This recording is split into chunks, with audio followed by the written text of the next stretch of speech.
দর্শক, মেহেরপুর সীমান্ত থেকে পুশ ইন নিয়ে সবশেষ খবর জানাচ্ছেন সহকর্মী আহমেদ স্বপন।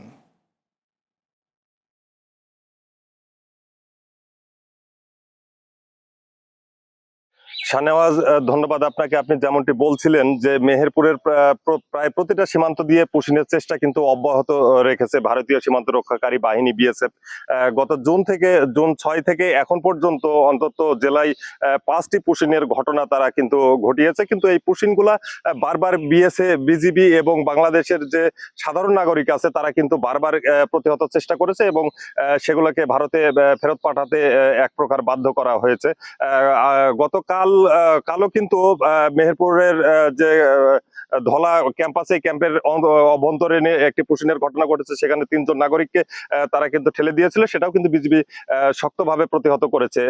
এর আগের দিনও আমরা দেখেছি যে শেরতলা সীমান্ত দিয়ে 7 জন নারী পুরুষকে তারা ঠেলে দেয়, সেটাও কিন্তু বাংলাদেশ বর্ডার গার্ড বিজিবি কিন্তু শক্তভাবে প্রতিহত করে সেটা কিন্তু তাদের ভারতীয় সীমান্ত ফেরত পাঠানো হয়েছে। তবে আমরা বিজিবির পক্ষ থেকে যেটা জানতে পেরেছি যে এই প্রতিটা পুশিনের পরেই কিন্তু পতাকা বৈঠক অনুষ্ঠিত হয়েছে, কিন্তু এই পতাকা বৈঠকের মাধ্যমে বারবার কিন্তু বাংলাদেশের পক্ষ থেকে, বিজিবির পক্ষ থেকে ভারতীয় সীমান্ত রক্ষাকারী বাহিনীকে বলা হয়েছে যদি কোনো অবৈধ পুশিন বাংলাদেশে ঠেলে পাঠানো হয় সেটা কিন্তু আন্তর্জাতিক আইন মেনে এবং আন্তর্জাতিক মানের আইন লঙ্ঘন করে বাংলাদেশে পুশিনের যে ব্যর্থ চেষ্টা এটা কিন্তু বাংলাদেশ কখনো মেনে নিবে না।